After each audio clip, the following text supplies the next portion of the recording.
Hey, what's up, guys? Appreciate you joining us as always. Got a great topic for today. I think a lot of value came out of the C4 process, and kind of excited to walk through that with everyone. Um, Alrighty. So with that, let's uh, do a little quick round of intros. I'll kick it over to AE to lead us off. Hey, happy Friday, guys. Nice to see you guys again. Hey guys, happy Friday. Hey everyone, thanks for joining. Happy Friday. To you, Bobby. Hey guys, it's Bobby. How you doing? Alrighty. Well, excited to be here as always. Appreciate everyone taking a little time out of their day to chat through this stuff. I think it's a pretty pivotal moment for the project as we lay a really strong foundation with this V3 code base to continue to move forward and kind of lay the groundwork for the future of the project. So definitely excited. And with that, we wanted to just take this time to really highlight the outputs from the C4 process. Some of that was reviewed in the Medium article. If you didn't see the Medium article yet, I would definitely recommend checking it out. It kind of does a nice job compiling things, and you do get some data out of it as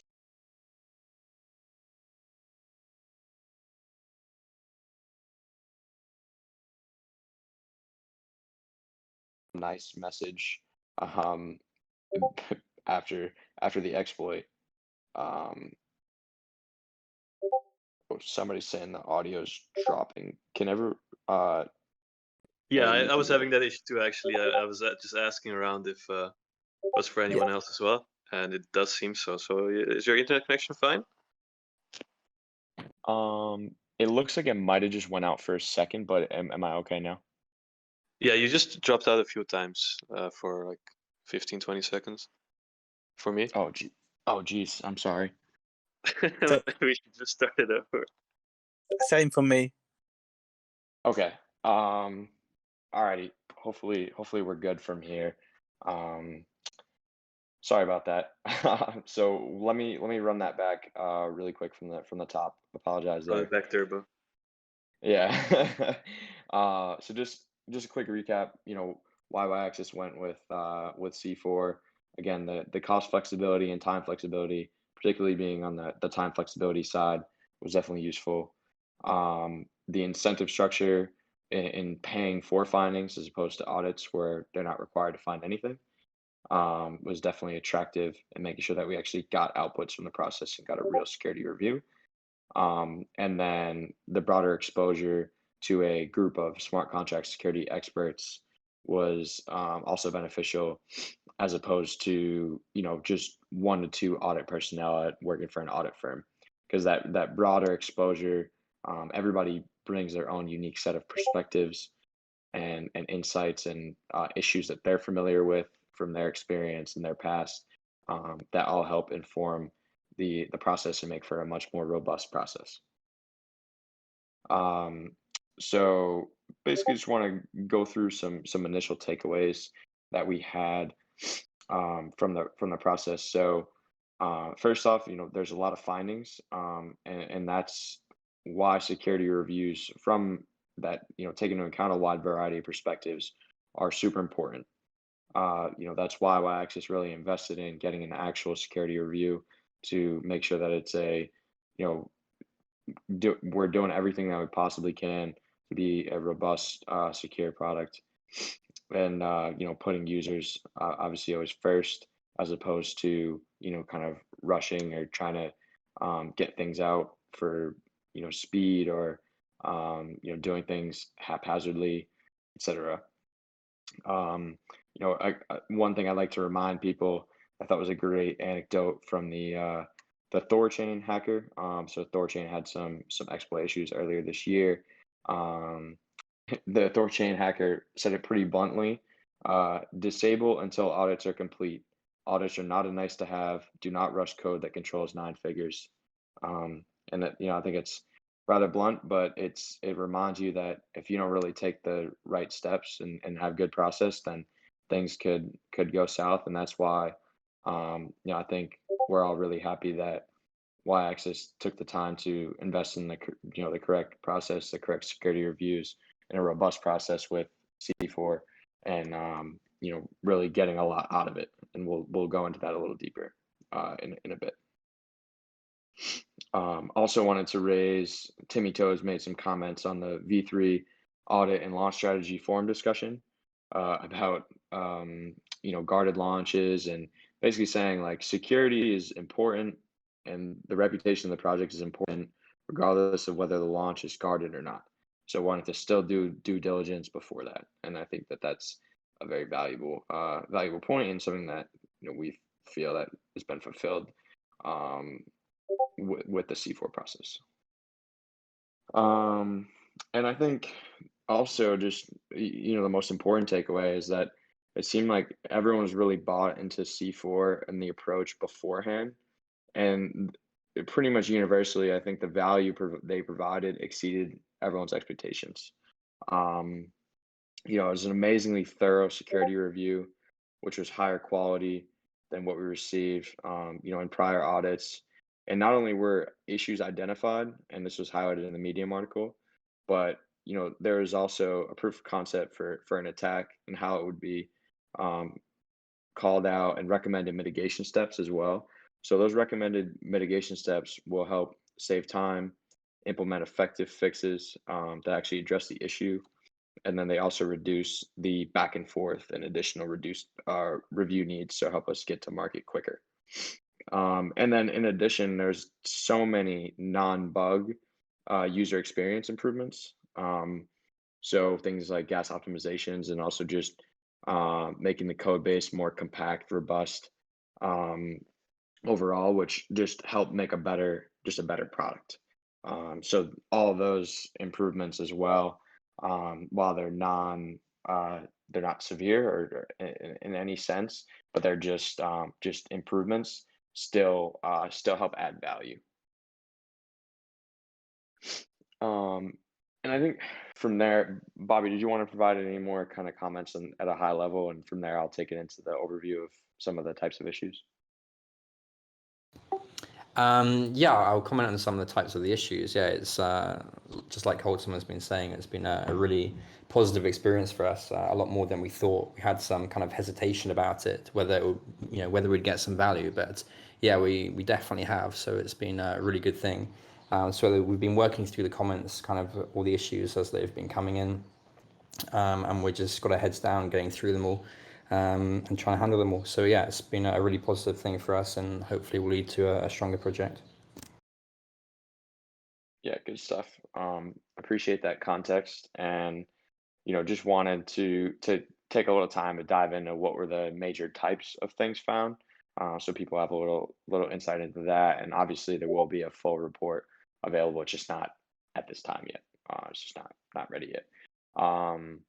So basically, on the issue side, so there's some issues with arbitrage relating to various types of stable coins. Obviously, a stable coin is stable, but it's not always exactly at they're not actually always exactly at the same prices. So that's the one difficulty when you're trying to provide that user experience of deposit a variety of stable coins and kind of the multi-asset support. And you see Yearn and other like a Badger does a single asset vault, stuff like that, to make that make that process a little easier to manage.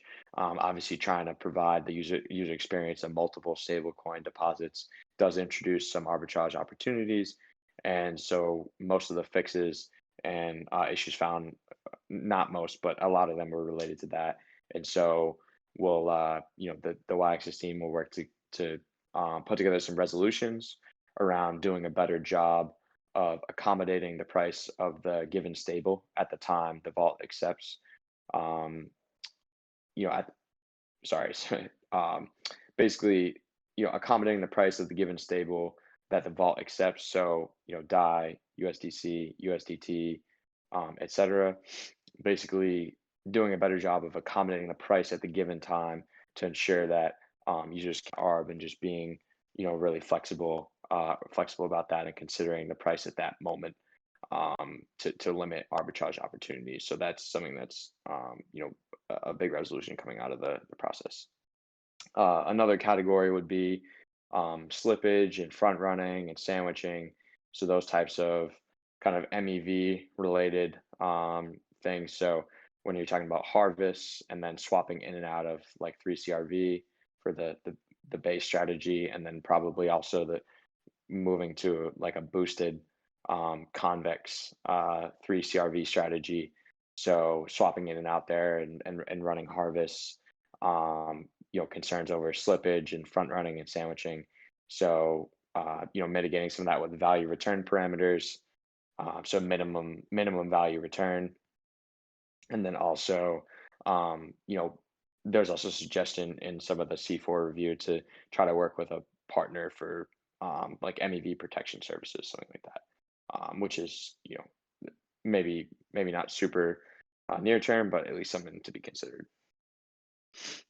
There are also other various findings around switching between strategies, which is again kind of a value add that yAxis wants to provide as kind of multi-asset, multi-strategy.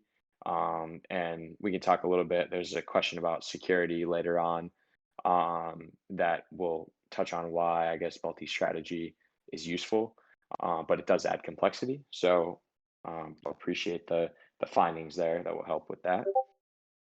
And then, like I mentioned before, various gas optimizations and consolidating and strengthening the code base to deliver better user experience, better performance, which help give yAxis a competitive advantage.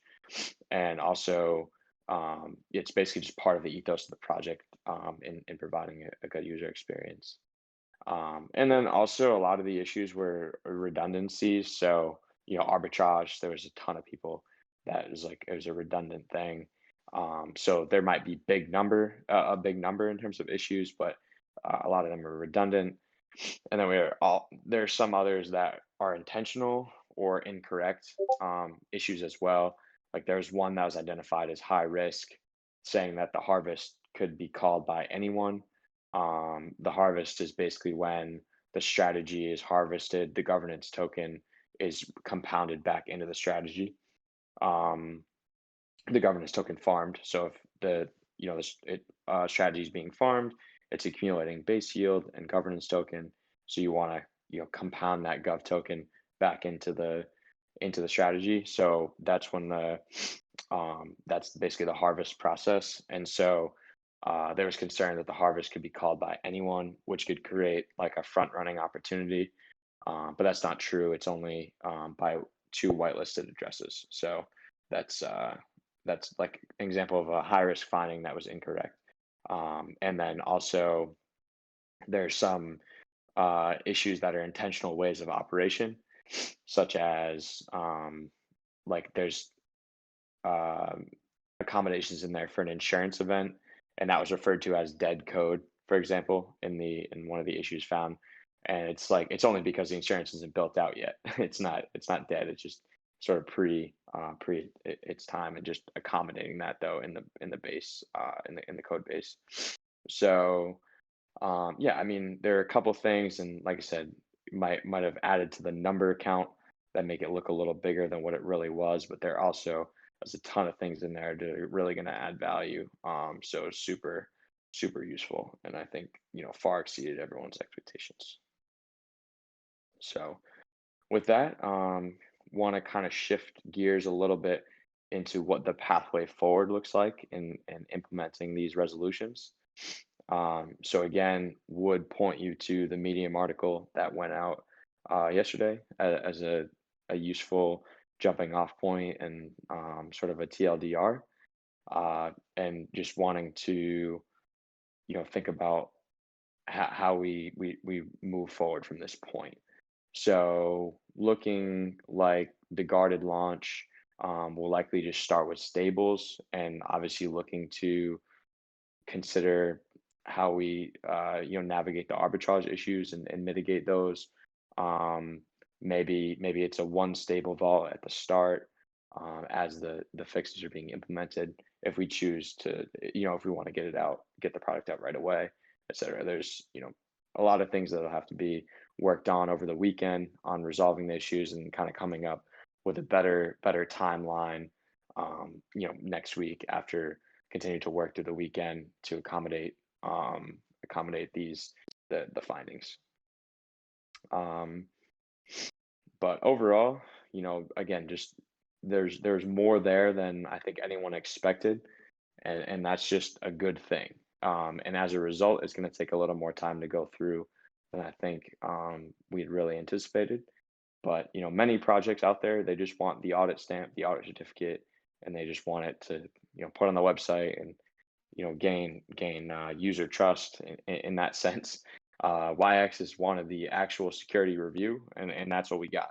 So, taking the time to integrate the findings is incredibly important, and will continue to strengthen yAxis's reputation and user trust and user experience, and create a more secure product overall. So that's really, I think, what everyone's after. So I think that's why we're all so excited about how valuable this C4 process has been. Like I said, we got way more than we could have ever hoped out of this. And I think since the V3 code base is incredibly valuable for the future of yAxis, this process should help strengthen that foundation. And again, looking for a new proposed launch date after kind of work through the weekend, get a little better visibility into the timeline of again integrating all of these findings and resolutions and weeding through them. And then also just wanted to make one note as well that the Haiichi audit will be on the reviewed code, so that should help streamline that process a bit, as probably most, if not all, of what they would have found would probably already be addressed, but hopefully they can still find a few other optimizations things for us. So yeah, I mean, with that, want to just kind of move into some of the questions that were asked in advance. I think hopefully that gave you all a pretty thorough and um, you know good insight into some of the findings and how we kind of move forward out of that.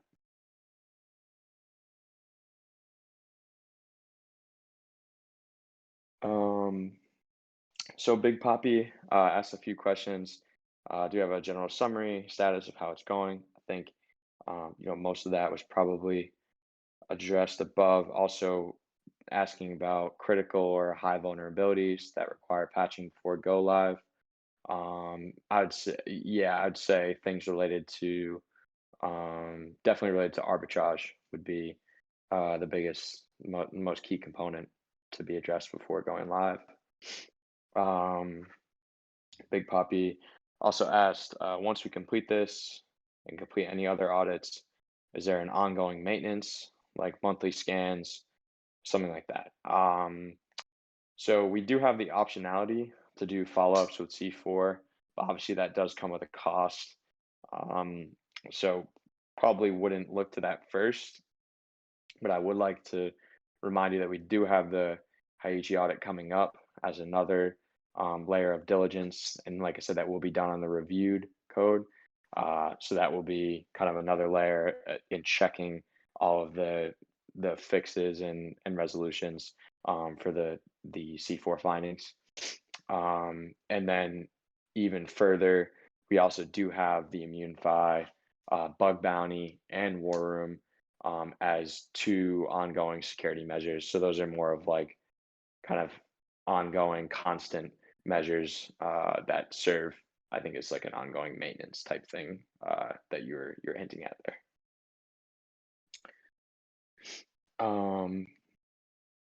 Abu Chino asked about white hat participation and the quality of the C4 personnel.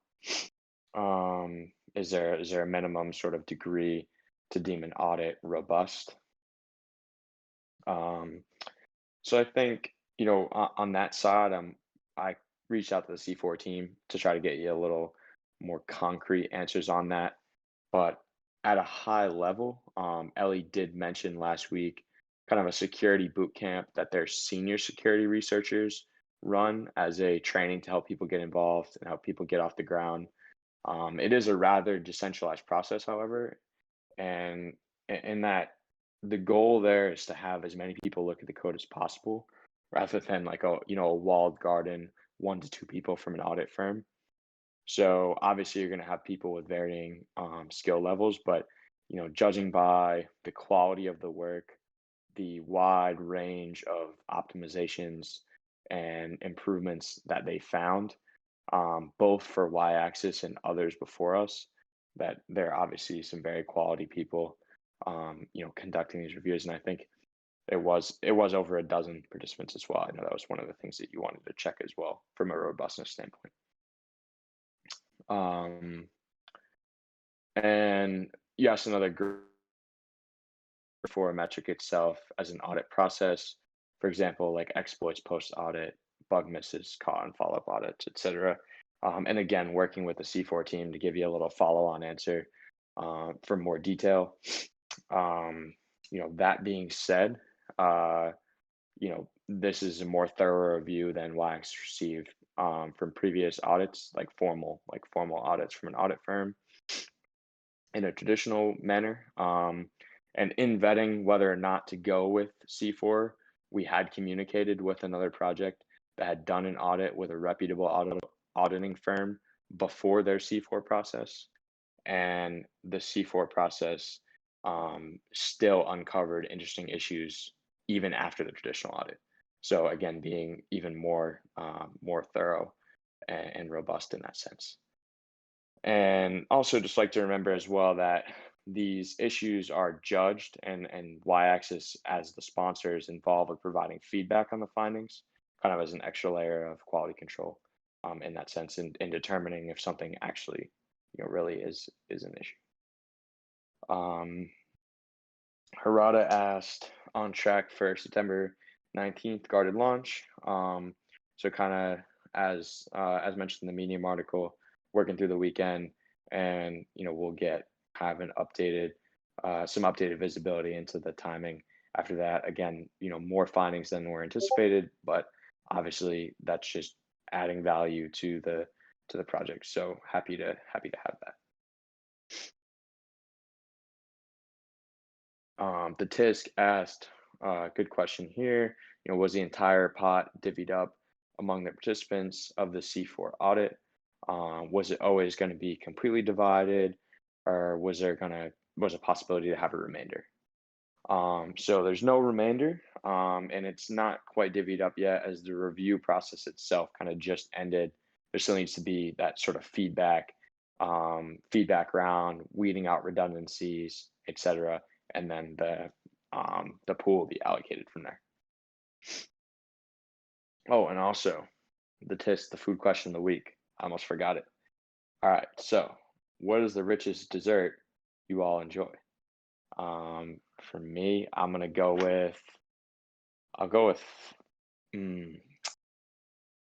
would say flourless chocolate cake. That's some rich stuff.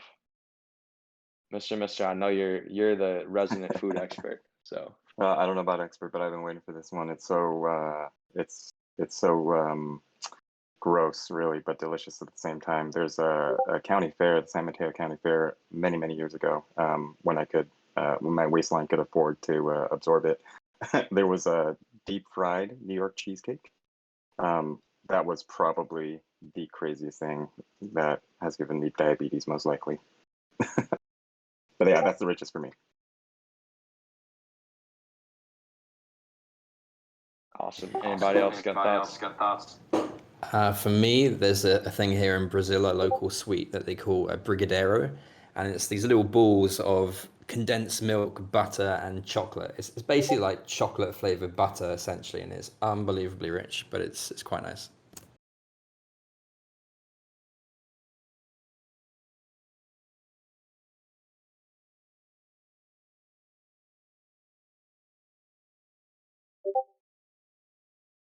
Alrighty. Guess AE and Wally are not big dessert guys.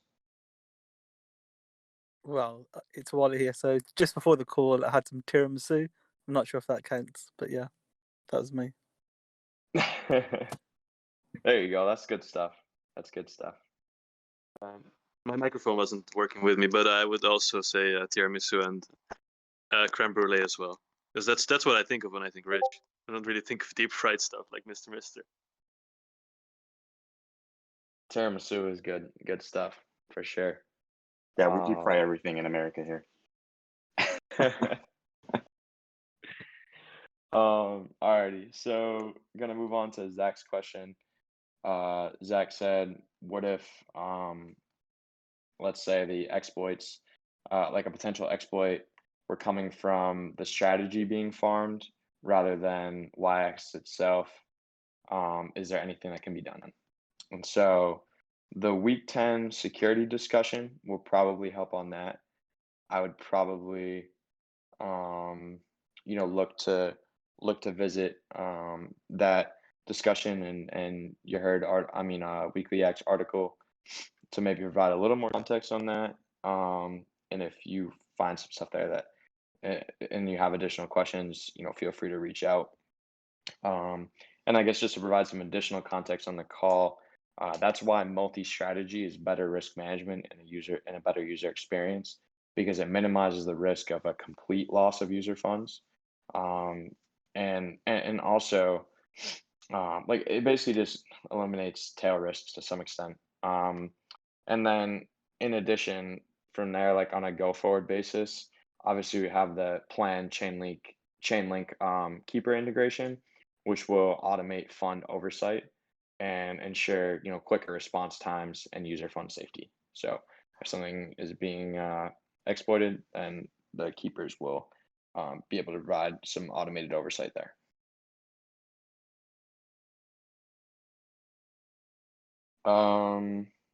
And then I'll get to the live questions and probably call it for from there. So appreciate all the great questions this week, and we'll dive into these last couple live ones.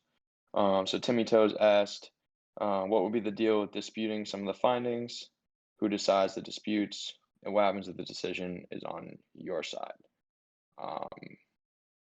Yeah, so basically, will the yAxis team will dispute the findings with the judge. So there's a sponsor, which is yAxis. There's the judge, the judges, and then there's the wardens. So the wardens are the one finding the issues. Judges basically determine how the prize pool should be allocated, and then obviously yAxis as the sponsor is a component of that process and evaluating the findings and providing feedback and disputing. So that's sort of the roles. And then something like let's say anyone can call the harvest contract, like that'll be a dispute that we'll have.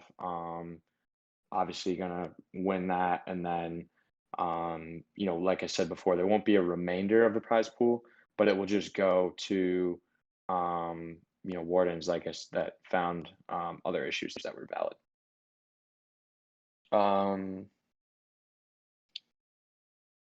Okay, so Misam said, hold on, there's a bit to read here, so I'm gonna have to read it through.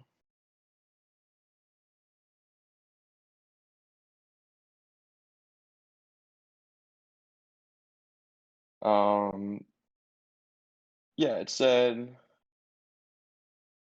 basically Misam's more or less basically how do you mitigate with any sort of like a pay for essentially sort of a bug bounty style approach. How do you manage if somebody's a white hat or a black hat, and obviously that's always the risk that you take anytime you put your code up anywhere at any time. So I think that's always a risk for sure. There's not really a great way to mitigate that. I mean, I do know for example, with C4, they do have the leaderboard and the reputational kind of system that comes along with that. And so that's definitely beneficial, but it definitely is a difficult part of like a traditional bug bounty style system where that's definitely always a risk. as well. So I mean, there's no real good way to manage that. You just have to kind of um, from where I sit, anyways. You just have to kind of take as many positive steps as you possibly can, and just know that if the vulnerability exists, then it's going to it's going to continue to essentially exist as the code lives in the wild, whether it was reviewed or not. That's why just starting with a good code base is really the one of the best measures you can possibly take.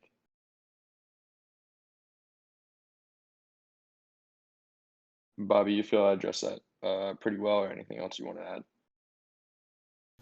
No, that's good. Alrighty. Yeah. So with that, I think want to thank everyone again for all the great questions this week and the continued participation. And we're really excited about the outputs and value add from this whole process, and looking to continue to integrate those findings and move forward toward the guarded launch. So everyone enjoy their weekend. I appreciate it as always, and have a good one. Thanks, everyone. Happy Friday. Have a good weekend. Cheers, guys. See you. Thanks, everyone.